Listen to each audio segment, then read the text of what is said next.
Bonjour à tous et bienvenue sur cette keynote KPMG dédiée au futur de la gestion de sinistres, aux enjeux de transformation du secteur de l'assurance à la fois métier et technologique. Je suis ravi de vous accueillir. Je suis Julien Pavillon, directeur en charge des activités de business transformation pour le secteur assurance. Et pour décrypter notre sujet, j'ai le plaisir d'être accompagné par trois experts du secteur qui ont des regards et des points de vue très complémentaires. Nelly Brossard, dirigeante depuis plus de 25 ans au sein de différentes compagnies avec une expertise très reconnue sur les sujets marketing, digital, expérience client notamment, et également une forte connaissance de l'écosystème des InsurTech. Nelly, tu es vice-présidente d'InsurTech France, investisseuse et également au board de différentes InsurTech que tu conseilles. Merci beaucoup de ta présence. Également Hugo de Lavacry, qui incarnera la vision du spécialiste de l'indemnisation chez l'Olivier Assurance, où tu portes les activités de gestion de sinistres et où tu as réalisé notamment ces derniers mois de très belles transformations sur la ligne métier automobile que tu vas nous présenter. Et également Alexandre Meyer, CEO fondateur de WeProve, qui est une InsurTech spécialisée dans l'expertise automobile, ainsi que la gestion de sinistres en auto, et tu nous en parleras de façon un petit peu plus précise également.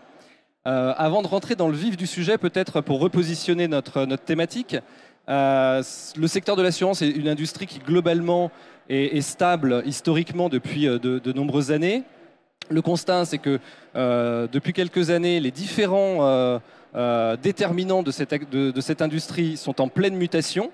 Qu'il s'agisse de la masse assurable, qu'il s'agisse des risques, également des évolutions, des usages et des attentes des clients, pour ne citer que cela. Et cela impose aux acteurs en place de se transformer et de revoir leur business model et les modèles opérationnels qui les supportent. Notre constat, c'est que la technologie change également la donne et devient un levier pour supporter ces transformations et également un accélérateur dont les acteurs s'emparent.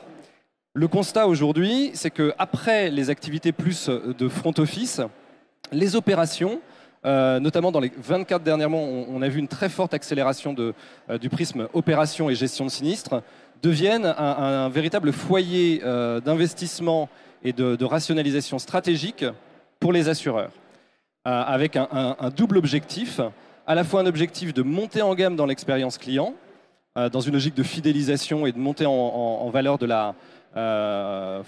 multi-équipement du portefeuille, et également de rationalisation et de réduction des coûts dans un contexte économique où l'ensemble des acteurs du secteur vont chercher de nouvelles marges de manœuvre économiques. Pour faire cela, les différents acteurs du secteur s'appuient sur différents partenaires technologiques, dont les InsurTech, qui proposent de façon très agile de nouvelles solutions et viennent catalyser à la fois technologie et innovation pour répondre aux nouveaux impératifs et aux nouvelles exigences du marché.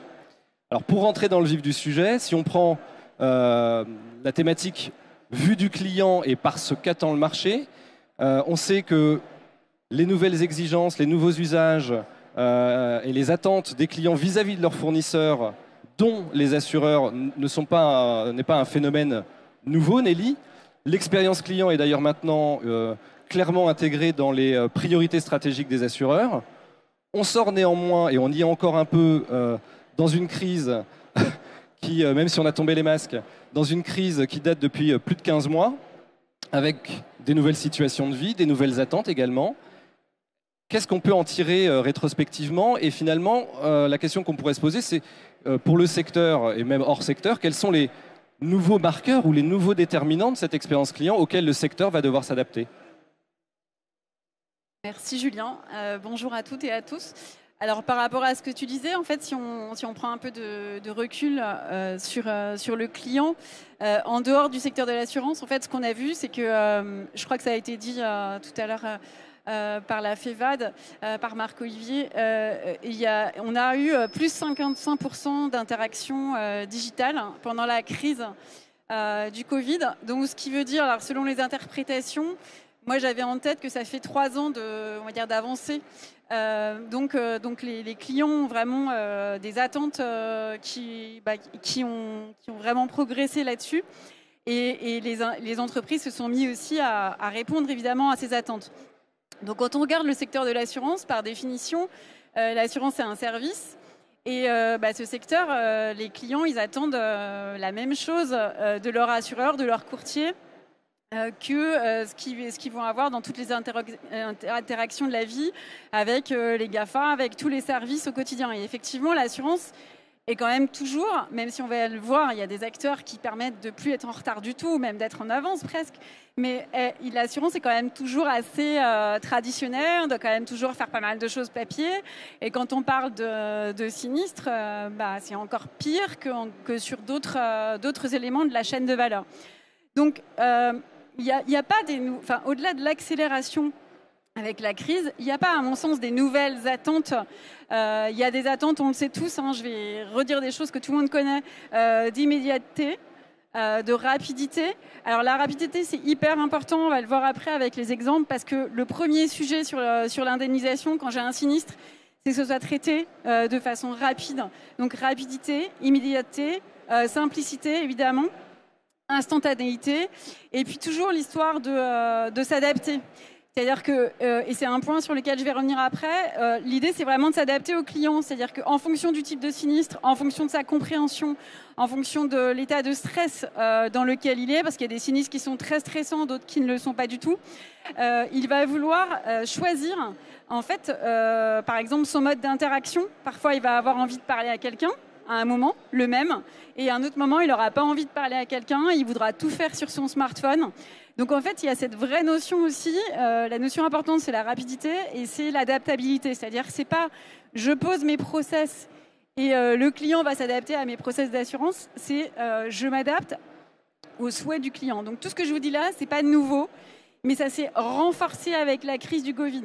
Et le seul point que je trouve un peu nouveau et intéressant, c'est que là, il y a 3 ou 4 études de plein de super cabinets qui sont sortis, comme vous, qui expliquent que, en fait, sur l'indemnisation, malgré le fait qu'on ait rattrapé un peu de retard, malgré le fait que ça se digitalise beaucoup en ce moment, il y a quand même cette notion encore plus importante que sur d'autres maillons de la chaîne, de souhait, si le client, j'ai bien dit si le client le souhaite, d'interaction à certains moments et pour certains types de sinistres.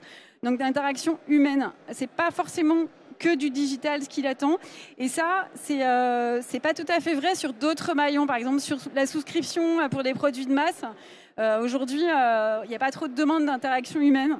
Mais pour l'indemnisation, c'est ressorti. Il y a eu vraiment toutes ces études qui ressortent ça fortement. Donc je pense que ça, c'est un point à avoir en tête.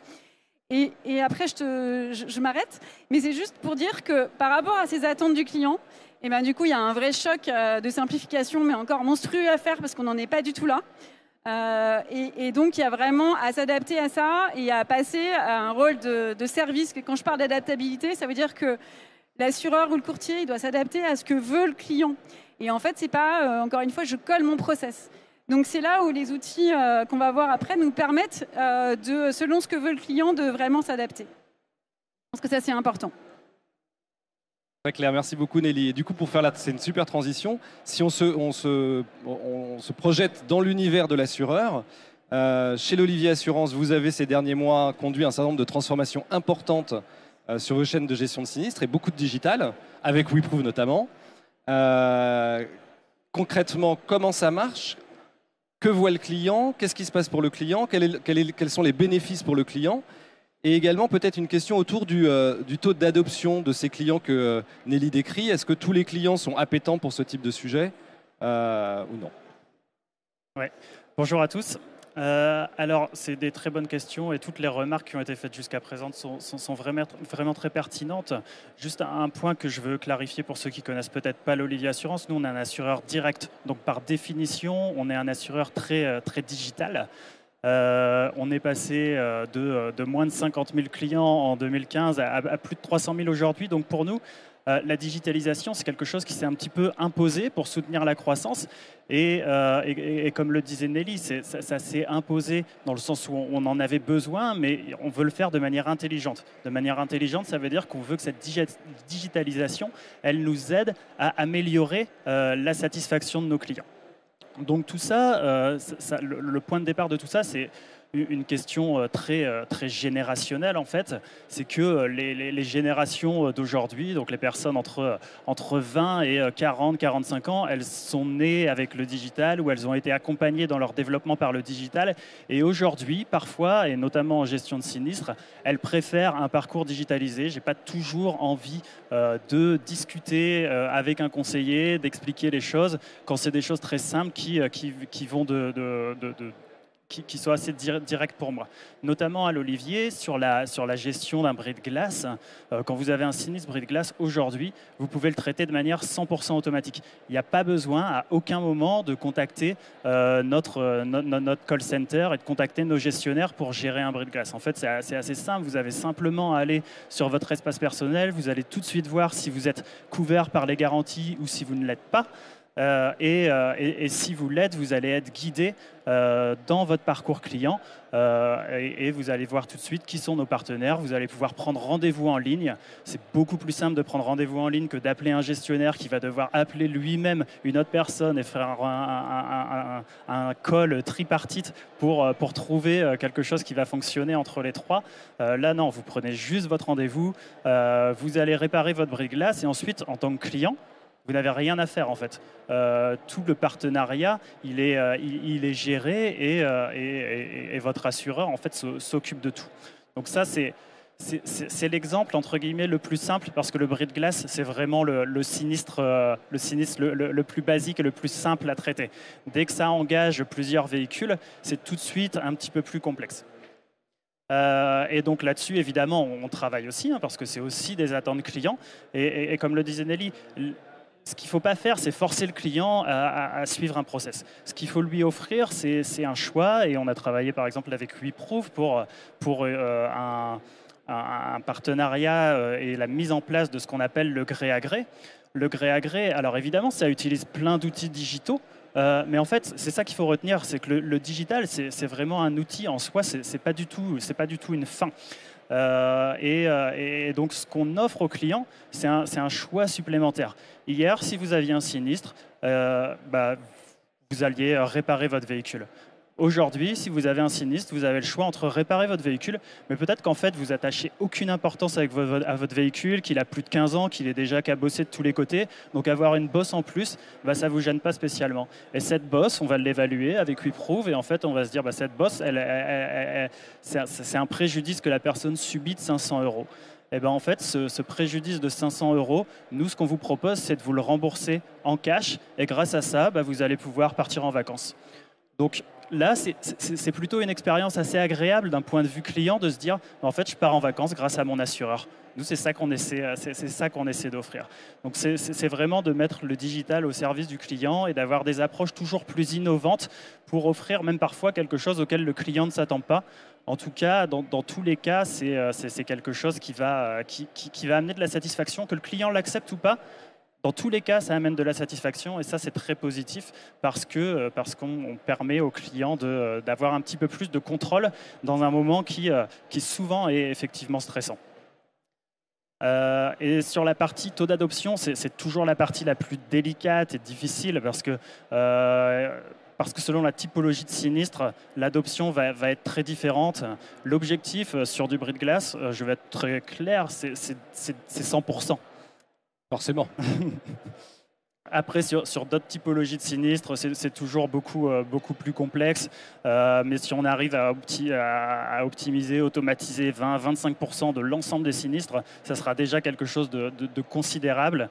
Et c'est des objectifs effectivement vers lesquels on peut tendre. Très bien, merci Hugo. Et du coup, Alexandre, on a la vision assureur, la vision bénéfice client. Déjà, peut-être un mot sur la proposition de valeur WeProof au-delà des deux cas d'usage que Hugo nous a présentés. Et après, ensuite, la question qu'on peut se poser, c'est du point de vue assureur, les gains opérationnels générés, comment sont-ils objectivés? Et les technos sur lesquels vous vous appuyez, je sais que vous faites du chiffrage, par exemple. On peut se poser la question du niveau de précision et de robustesse de ces technologies aujourd'hui. C'est quoi l'état de l'art, en fait? Tout d'abord, bonjour et merci. Oui, en effet, il y a énormément de choses qui ont amené en fait la création d'Insurtech. C'est le désir de simplification, le désir de la satisfaction client, le désir d'optimiser les process. Et c'est une des raisons également, ce pourquoi est-ce que WeProve essaye aujourd'hui de simplifier, c'est tout simplement accélérer les procédures de gestion et de déclaration de sinistres, qu'elles soient très spécifiques, comme on l'a vu tout à l'heure. Une Insurtech, c'est aussi quoi? Donner la possibilité, grâce à la technologie, d'aller créer des solutions avec des nouveaux produits. On a entendu parler du gré à gré, je ne sais pas si beaucoup sont familiers avec le gré à gré. Le gré à gré, c'est quelque chose d'assez spécifique. Donc, pouvoir s'appuyer sur une Insurtech, c'est clé pour une compagnie. Ensuite, derrière, la tradition, on en parlait tout à l'heure, passer de la tradition à l'innovation, comme le disait Nelly. L'idée, elle est vraiment de pouvoir simplement, avec notre outil, prendre quelques photos, avoir une estimation du dommage et après, derrière, tout de suite, rendre acteur, finalement, l'assuré de sa déclaration. Et je pense que c'est ça aussi ce qui a pu séduire l'Olivier Assurance, c'est que finalement, on donne la main à l'assuré, l'assuré se sent libre, l'assuré se sent sans contrainte, il agit en fonction de son désir à lui.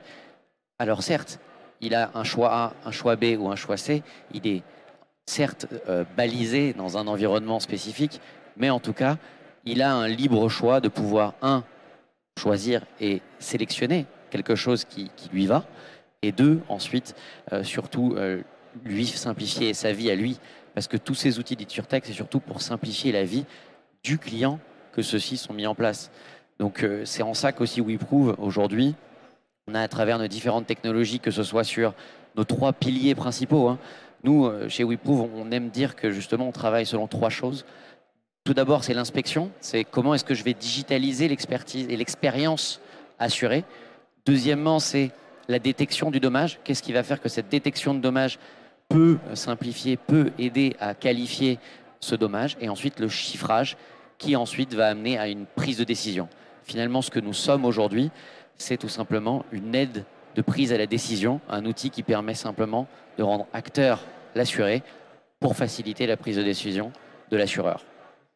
Ensuite, par rapport à votre question tout à l'heure sur l'aspect de l'état de l'art. Alors oui, aujourd'hui, je vais utiliser un gros keyword, même plusieurs. Nous, aujourd'hui, WeProve, pourquoi est-ce qu'on s'appelle WeProve? C'est tout simplement parce qu'aujourd'hui, on a un brevet sur la blockchain. Aujourd'hui, tout ce qui est réalisé, on crée une preuve de l'état du bien à l'instant T. On le traduit sous forme de déclaration de sinistre. Ça veut dire que tous les éléments que vous prenez en photo avec votre téléphone à travers l'application ou à travers un outil WeProve, en fait, génèrent une journalisation, une historisation de toutes les actions que vous allez réaliser pour générer cette déclaration.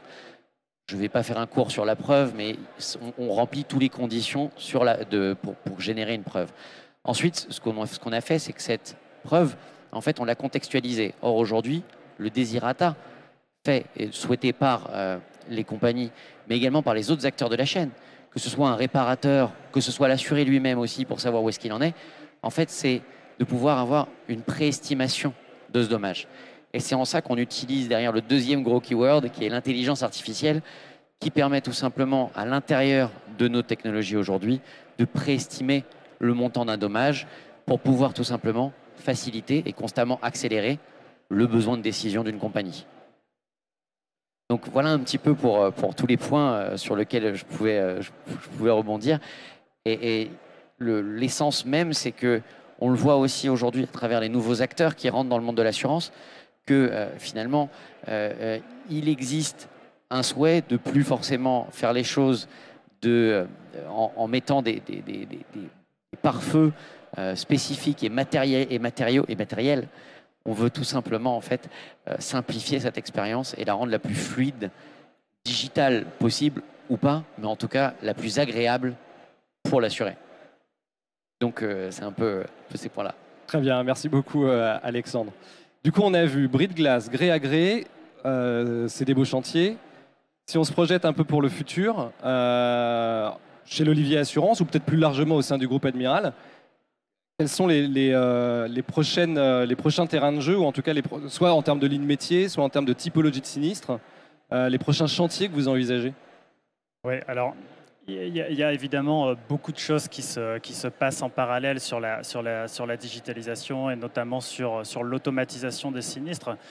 Ce qu'il faut bien garder en tête, c'est l'objectif de départ et c'est un peu tout ce qu'on s'est dit jusqu'ici. C'est on veut redonner un petit peu de contrôle et un petit peu d'ownership au client dans son process de gestion de sinistre, dans une situation effectivement qui est souvent stressante, déstabilisante. Et pour ça, ce qu'on veut lui offrir, c'est des solutions en plus, de la rapidité, de la simplicité. Donc là, on est vraiment sur l'objectif de ce qu'on veut faire. Et le gré à gré, on est un exemple. Et je pense que là où on en est dans le gré à gré aujourd'hui, on n'en a pas atteint encore les limites. C'est des choses qu'on veut continuer à développer avec... et je réutilise les mêmes buzzwords, mais avec de l'intelligence artificielle. Pourquoi ? Parce que, en fait, ça va nous permettre d'accélérer les choses. Et là où aujourd'hui, on est capable de faire une offre à un client en 24 heures, moi, ce que j'aimerais, c'est qu'on soit capable de lui faire une offre en direct au téléphone au moment de sa déclaration de sinistre, ou s'il déclare son sinistre directement en ligne, de le rappeler en lui faisant une offre directement. Et ça c'est des choses sur lesquelles, évidemment, on travaille et sur lesquelles on veut accélérer. Donc ça passe par de l'intelligence artificielle, de la mise en place de robots, des OCR qui vont lire des documents, mais c'est toutes ces thématiques-là sur lesquelles on travaille. Ensuite, le vrai objectif pour nous, il est d'améliorer la satisfaction client. Parce qu'on sait bien qu'un client qui reste sur le long terme, c'est un client satisfait. Et d'autant plus dans la gestion de sinistre, qui est vraiment le moment où vous avez un risque de perdre le client. Parce que déjà, d'une part, potentiellement, son véhicule est détruit. Et donc, il va devoir, en rachetant trouver un assureur. Si son sinistre a été bien géré, qu'il a été remboursé à la hauteur de ce qu'il considère être son préjudice, il va plus naturellement revenir vers vous. Donc c'est pas, évidemment, il y a un enjeu de satisfaction client. Après, on a aussi envie de les garder. Donc moi, la question qu'on peut se poser pour comprendre ce que les clients souhaitent, c'est de se mettre dans la peau du client et de se dire, mais qu'est-ce qui, moi, me frustre ou me frustrerait en tant que client si j'étais dans cette situation-là. Alors, je ne sais pas si vous commandez beaucoup sur des sites de e-commerce, mais moi, ce qui me frustre beaucoup, c'est que quand je commande sur un site comme ça, j'ai un suivi de mon colis. Je sais où il va, je sais où il est, à quel moment. Et ça, c'est vraiment génial et c'est le côté positif. Ce qui me frustre beaucoup, c'est quand il est sur la plateforme de triage. Et puis ça fait 1 jour, 2 jours, 3 jours, et je vais consulter, je me demande où il est, et en fait, il se passe juste rien. Et c'est quoi le côté frustrant de ça ? C'est en fait le manque d'information, le manque de transparence et le côté un peu ignorance de ce qui va se passer. Ah bah du coup, je vais être obligé de recontacter une plateforme, mais ça pourrait être votre gestionnaire sinistre. Et ça, c'est quelque chose qui est, de notre point de vue, pas acceptable. Alors ça a l'air simple dit comme ça, il faudrait suivre son colis, il faudrait pouvoir suivre facilement ses sinistres, savoir exactement où en est mon véhicule à chaque moment de son cycle de vie d'un point de vue sinistre. En fait, c'est hyper compliqué. Je ne connais pas d'assureur aujourd'hui qui soit capable de le faire très précisément. C'est très compliqué parce qu'en fait, ça ne dépend pas que de l'assureur. Ça va dépendre de son réseau de garage qui lui-même va avoir des systèmes d'information probablement très différents entre le réseau qui se trouve, le garage qui se trouve à Lille et celui qui se trouve à Paris. Ça veut dire qu'il faut travailler sur un système IT qui ne vous appartient pas. Celui du réparateur, celui de l'expert, celui de l'épaviste, et qu'il faut réussir à mettre de l'ordre dans tout ça pour arriver à donner une information intelligible au client. Et ça, c'est vraiment quelque chose qui est pas simple, mais sur lesquels on travaille et sur lesquels on voudrait pousser. Après, voilà, il y a énormément d'autres exemples. Les chatbots, c'est quelque chose qui devient de plus en plus utilisé, développé dans le secteur de l'assurance. Je pense qu'effectivement, il y a encore des progrès à faire et on peut s'améliorer. Des voice bots aussi qui peuvent orienter le client directement au téléphone pour que quand le conseiller ou le gestionnaire qui réceptionne l'appel, pour qu'il ait vraiment déjà toutes les informations qui soient nécessaires à la déclaration ou à la gestion de sinistre. Parce que, en fait, répéter pendant 5 minutes « Bonjour, je m'appelle tant, est-ce que vous pouvez me confirmer votre adresse ?» Oui, tout ça, c'est des choses qui peuvent être complètement automatisées et ça entraîne un gain de temps considérable. Donc voilà, c'est à peu près ça, les problématiques sur lesquelles on travaille. Évidemment, tout ça ne peut pas se faire du jour au lendemain, hein, parce que ça entraîne aussi un changement du métier qui est le métier de gestionnaire, qui va être de plus en plus qualitatif, de plus en plus technique. Donc c'est des choses qui vont être amenées à évoluer et sur lesquelles on travaille beaucoup aujourd'hui. Bon, donc pas mal de sujets dans les cartons. Du côté de WeProof, du coup, dans le pendant, alors on a beaucoup parlé du modèle Olivier qui est, comme tu le disais, déjà digital nativement. Donc travailler intuitivement, moi ce que je me dis, c'est que travailler avec des compagnies comme l'Olivier Assurance, c'est peut-être plus facile qu'avec des gros groupes. Mais ça, j'aimerais bien avoir un peu ton sentiment là-dessus. Et finalement, quelles sont les différences? Parce que vous travaillez aussi pour de très gros acteurs, y compris dans le monde automobile par ailleurs. Donc déjà, d'un point de vue culturel, dans la relation à la compagnie, voire dans l'adoption des clients qui ne sont pas forcément des spécialistes du digital à la base, c'est le premier point. Et le second, au regard de ces use cases ou au regard de ces besoins identifiés du côté assureur, c'est quoi les big blocks côté roadmap du futur de WeProof en regard? Alors oui, tout d'abord, sur l'aspect agilité versus direct ou non direct. En fait, ça dépend généralement également de la nature dont la structure peut être créée. Il y a des groupes d'assurance qui sont des mutualistes, il y en a d'autres qui sont différents. Déjà, à partir de là, il y a aussi une typologie de clientèle qui est différente. Donc à ce moment-là, on est obligé de s'adapter et on va également, à partir de là, proposer des briques qui sont plus ou moins différentes et une expérience client qui va être plus ou moins différente. Par exemple, pour un assureur qui va être plus traditionnel, on ne va pas forcément demander à l'utilisateur d'aller utiliser son smartphone, mais on va peut-être plus le diriger vers son ordinateur pour pouvoir faire en sorte qu'il puisse interagir avec peut-être l'outil. Donc, on sait également s'adapter. Donc, à ce niveau-là, on n'a pas vraiment de soucis pour pouvoir discuter avec les différents types d'assureurs.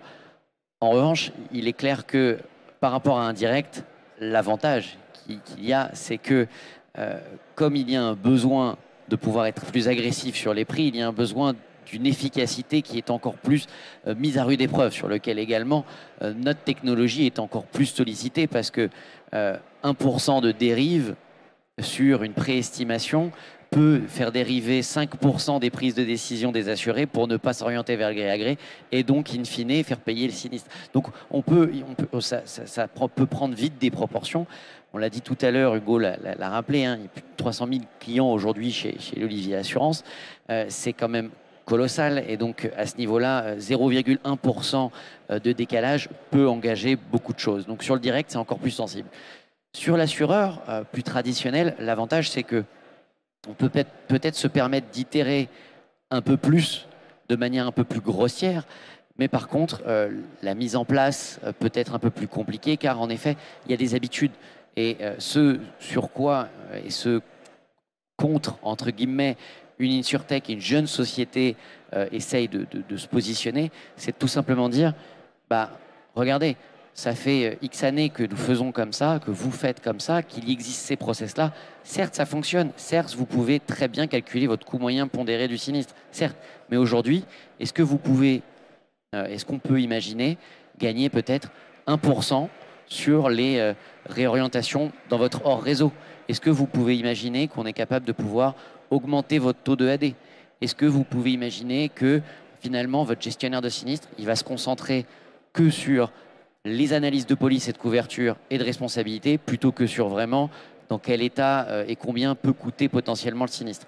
Donc c'est là où l'objectif d'une insurtech se fonde et se crée, c'est tout simplement pouvoir dire oui, avec un grand groupe, on peut faire beaucoup de choses, mais il faut casser un petit peu les dogmes et les habitudes. Sur un direct, ça laisse beaucoup moins le temps et la chance de pouvoir en fait itérer, parce qu'en fait, il faut vite agir pour prendre des parts de marché. Donc, c'est un peu les objectifs qu'on a. Aujourd'hui, on travaille très bien avec des compagnies directes qu'avec des compagnies plus traditionnelles. Pour ne pas le citer, Natixis Assurance, qui est aujourd'hui qui est notre premier client, un client depuis aujourd'hui 2016 chez WeProof, sachant qu'on a été créé le 15 juin 2015, c'est-à-dire quasiment il y a 6 ans. Donc c'est une belle preuve de confiance qu'un groupe comme ça nous donne. Et justement, pouvoir demain matin apporter de nouvelles solutions et c'est là où je vais rebondir sur la question de la roadmap, ça va être concrètement de pouvoir petit à petit proposer des blocs de solutions qui vont être en fait sélectionnés ou pas par l'assureur ou par l'assuré et qui va déclencher derrière en fait des workflows spécifiques et indolores pour l'assuré. Les 3 prochains grands débats, si je puis dire, aujourd'hui sur notre roadmap, ça va être tout simplement de généraliser tout ce qui est la préestimation pour pouvoir juste faire l'instantanéité, aider à la prise de décision directe dans un premier temps côté gestionnaire, peut-être dans un deuxième temps côté assuré. Ensuite, ça va être également résoudre ce problème de, je ne sais pas s'il y en a peut-être qui ont déjà eu des accidents, mais vous avez un accident, vous appelez votre assureur, vous attendez qu'on vous fixe un rendez-vous chez un carrossier pour qu'un expert terrain passe, et puis une fois qu'il est passé, on reprend le véhicule, et puis après, on réattend qu'un nouveau rendez-vous. Non, en fait, aujourd'hui, grâce à nous et grâce à notre technologie, cette expérience, c'est je prends juste des photos, et puis le jour où on me donne un rendez-vous, les pièces sont commandées, et mon véhicule, en 2 jours, il va être réparé. Et donc, ça va être ça, les prochains grands objectifs chez nous. Donc, c'est accélérer cette possibilité pour la réparation. Et aussi sur la réparation, en fait, on est parti d'un principe simple aujourd'hui. On s'est positionné en se disant, ça fait des dizaines d'années que c'est l'assuré qui va chez le carrossier. Aujourd'hui, il faut savoir que 75% des dommages, c'est de la bobologie. Donc, c'est des dommages qui sont généralement en dessous de 1 500 € ou en dessous de 1 000 €. Ça va dépendre avec les véhicules parce que ça a une tendance à monter à cause des ADAS, les fameuses aides à la conduite. Mais à ce niveau-là, aujourd'hui, nous proposons un service qui est en fait la carrosserie mobile. C'est-à-dire qu'avec des partenaires et notre propre réseau que nous avons créé, nous avons la possibilité de venir faire réparer dans le jardin à domicile de l'assuré le véhicule. Et attention, ce n'est pas l'élément complet qui va être réparé, c'est le demi-élément. Donc il y a un gain de temps qui compense le tout. Donc là, en termes d'expérience client, on est en plein dans les attentes. Exactement, et c'est totalement ça. C'est-à-dire qu'en fait, on simplifie drastiquement la vie de l'assuré. Et il est là l'objectif premier, c'est tout simplement de se dire « Ah mais tiens, mais d'une photo, en fait, j'ai déjà un rendez-vous avec un camion qui va venir chez moi me réparer mon véhicule. » Et en fait, j'ai juste fait qu'un appel ou même pas, j'ai juste déclaré le sinistre sur Internet. C'est ça l'expérience qu'on veut permettre de réaliser et qu'on veut en fait tout simplement proposer à nos partenaires assureurs. Et après, le prochain grand chantier, ça va bien évidemment être potentiellement, si nous y arrivons, le paiement, parce qu'on pourrait imaginer faire du paiement instantané. Ça se fait dans certains pays. Bon, il y a des problématiques de régulation à avoir, etc. C'est un peu plus compliqué. Mais voilà, je pense que déjà, on a beaucoup de travail sur, 1, l'intelligence artificielle, et 2, la simplification de l'échange, comme le disait Hugo, sur le client, l'assureur et le réseau de réparateurs. En fait, à partir de WeProve, vous pouvez avoir le tout en un. Et en fait, c'est nous qui sommes la couche qui permettons de tout simplement centraliser les choses et vous simplifier la vie avec des flux d'ARVA, par exemple, si des assureurs sont parmi nous et qui connaissent d'ARVA. Donc c'est vraiment le but. Le but ultime, c'est de pouvoir justement apporter ces solutions et que, à travers ces différentes briques, les assureurs proposent à leurs assurés des expériences, pas qui soient tout homogènes, des expériences qui soient propres, personnalisées à l'assuré, mais aussi à la typologie du dommage. Un tiers non identifié va pas, un dommage sans tiers, un sinistre sans tiers, ne va pas être traité de la même manière qu'un sinistre avec tiers, qu'un vol, qu'une effraction, qu'un bris de glace, on en parlait tout à l'heure. Donc, à partir de là, c'est ça notre puissance aussi, c'est s'adapter, permettre d'estimer et de chiffrer les dommages pour vous aider à prendre la décision, et après, simplifier toute l'expérience assurée. Avec la bonne orchestration des blocs. Merci Exactement. beaucoup, Alexandre. Si on reprend un peu donc les propositions de valeur des InsurTech sont quand même assez vivantes. On sent qu'il y a quand même, pareil, pas mal d'évolutions à venir. Dans ce qu'on rétrospectivement sur la FinTech et l'InsurTech, on voyait bien plutôt des acteurs très positionnés sur les maillons amont de la chaîne de valeur. Il semble que quand même le prisme se développe de plus en plus sur les opérations, au regard d'ailleurs des enjeux de marché. Quelle est ta lecture de ces évolutions-là et des acteurs qu'on peut voir en France, ou voire même à l'international, qui sont peut-être même un peu plus avancés que la France, pour accompagner les assureurs dans ces nouveaux défis de fluidité et de gain? Alors, en effet, ce que tu dis, c'est vrai, c'est qu'il y a beaucoup d'insurtech depuis quelques années maintenant qui se créent, qui foisonnent. Il y en a plus de 200 en France globalement. Donc, il y a à l'international, je ne sais même pas combien il y en a, mais il y en a énormément. Si on prend les insurtech en général, elles vont surtout, c'est ce qu'on a dit tout à l'heure, aider les acteurs, qu'ils soient grands groupes ou plus petits ou courtiers même, à se digitaliser et en fait éviter qu'ils refassent tout seul. Ils n'y arriveront pas parce que comme le dit Alexandre, ça fait 6 ans, 7 ans, 8 ans pour certains, 5 ans pour d'autres qu'ils travaillent sur la data, l'IA, la blockchain, des technos. Ils font que ça, ils sont focus sur des sujets. Donc l'intérêt des insurtech, c'est que pour beaucoup d'entre elles, elles sont focus sur des petits maillons de la chaîne et elles sont hyper spécialisées. Donc le but, c'est de travailler main dans la main entre insurtech et grands groupes ou petits groupes ou moyens groupes et d'utiliser ces technos, donc essentiellement data, IA, blockchain, pour ce qu'on a dit. Premièrement, mieux satisfaire le client parce que c'est quand même le but du jeu.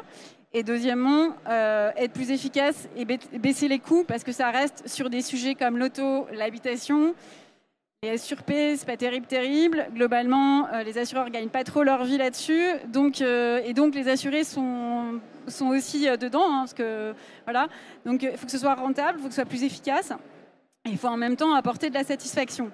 Donc, les insurtech, pour moi, aujourd'hui, c'est un maillon hyper important dans cette chaîne.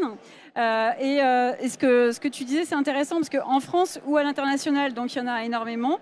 Et si on se focalise sur la partie indemnisation, en fait, traditionnellement, en fait, aujourd'hui dans le monde, la moitié des insurtech, elles sont sur la distribution. Parce que voilà, c'est là où il y avait plus le côté souscription, parcours client, etc. Et en fait, aujourd'hui, en France, il y en a une douzaine, je ne pense pas trop me tromper, une douzaine sur la partie indemnisation. Il y en a une centaine en Europe. Et on voit que c'est en train de monter. Et il y a des acteurs qui sont là depuis pas mal de temps. Et donc, sur l'indemnisation, c'est vraiment pour travailler sur la satisfaction, l'efficacité, les coûts, ce qu'on a dit tout à l'heure. Et ce qui est intéressant, c'est si on prend toute la chaîne de l'indemnisation en tant que telle, que ce soit sur l'auto, l'habitation, par exemple, pour prendre que ces produits-là, ben on voit qu'il y a toujours des acteurs très spécialisés sur chacun des morceaux, dont certains font, comme Alexandre disait, commencent à faire des blocs. Mais par exemple, si je prends la déclaration, vous l'avez très bien expliqué, aujourd'hui, la tendance, c'est de redonner au client, voilà, via son smartphone, via des photos ou de la vidéo, il va prendre, par exemple, son véhicule endommagé, ça va aller chercher les endroits, détecter les morceaux qui sont abîmés, etc., avec une précision extrême, la même que quelqu'un à l'œil nu, voire même plus pour certains éléments aujourd'hui. Et ça va permettre derrière, avec des outils de chiffrage, de potentiellement chiffrer, ou alors d'aider l'expert au chiffrage selon. En fait, selon, ça ne veut pas dire qu'il n'y a plus d'experts, ça veut dire que c'est selon le sujet, selon la gravité, selon la complexité. C'est soit ça permet de chiffrer directement, soit ça permet d'aider l'expert à chiffrer. Et donc derrière, d'indemniser potentiellement, donc ça peut être un morceau. Sur cette partie, j'aide le client et je lui redonne la main, comme ça a été très bien dit, pour filmer, faire des photos et qu'il fasse sa déclaration de façon beaucoup plus simple que d'appeler ou de remplir un formulaire B42 insupportable. C'est beaucoup plus simple de faire comme ça. Non, mais sincèrement, c'est plus facile pour pas mal de clients. Enfin, pour ceux qui ont envie, en tout cas, on lui laisse le choix, comme on a dit. Il y a ceux qui préfèrent parler et il y a ceux qui vont préférer le faire avec leur smartphone. Donc, ça va gagner du temps. Donc, il y a ce premier point. Donc, derrière, il y a le chiffrage, l'indemnisation. Et puis il y a tout ce qui est intéressant, c'est tout ce qui est relation client. On n'en a pas parlé parce que c'est normal, vous êtes là-dedans à fond, mais c'est pas ce que fait WeProve en tant que tel. Mais aujourd'hui, pardon, on en a parlé tout à l'heure. Il y a par exemple les chatbots, il y a des acteurs comme Zelrose, pour ne pas le citer, qui proposent de permettre aux conseillers d'être, comme on dit, augmentés et de se focaliser plus sur la relation avec le client, l'explication, que remplir des papiers, etc. Donc tout ça, toutes ces technos vont permettre aussi sur la relation client d'améliorer cette gestion. Et puis enfin, il y a un point qui est aussi très important, c'est la détection de fraude. Donc aujourd'hui, on a des acteurs, il y a un acteur très connu maintenant dans le monde qui est Shift, par exemple, qui permet de détecter des fraudes. Aujourd'hui, c'est au moins 10% des montants remboursés qui sont issus de déclarations frauduleuses. Donc c'est énormément d'argent pour l'assureur, mais aussi pour le client quelque part. Même si c'est le client qui fraude, mais c'est pas tous les autres assurés qui fraudent, c'est un ou deux qui fraudent de temps en temps. Donc il y a ces outils pour la détection de fraude. Et puis le dernier point qui pour moi est le plus important, c'est la prévention. Et que ce soit en auto ou en habitation encore plus, on a aujourd'hui beaucoup d'insurtech qui sont sur ce maillon. Alors soit qui intègrent ce maillon dans une offre un peu plus globale, soit qui sont spécialisés là-dessus et qui font justement des deals aussi avec pas mal d'assureurs. Je vais prendre un exemple sur l'auto, puisqu'on était beaucoup sur l'auto. Il y a des boîtes comme DriveCrunch, par exemple, qui permettent de suivre les données de conduite, de donner des conseils, de prévenir, de faire aussi de l'éco-conduite. Donc, il y a toute une notion aussi de responsabilité qui est derrière. Donc, ça, c'est intéressant. Et puis, si on prend l'habitation dont on a moins parlé, il y a une insurtech que tout le monde connaît bien maintenant en France, par exemple Luco, qui a d'entrée conçu son offre d'assurance qui est sur la distrie, avec de la prévention, parce qu'ils veulent aller beaucoup plus loin, et ils ont des capteurs, donc les capteurs qu'on connaît pour le vol, l'incendie, dégâts des eaux, et qui permettent d'aider les clients en mettant ces capteurs et de prévenir. Donc l'intérêt, c'est vraiment ça, c'est qu'aujourd'hui, ces insurtech, elles sont là, elles sont super importantes pour les assureurs pour travailler avec elles et elles permettent d'être hyper pointues sur tous les maillons de la chaîne et donc de construire et de co-construire avec elles en fait un process qui va permettre d'être plus efficace, de diminuer les coûts et surtout d'augmenter la satisfaction des clients.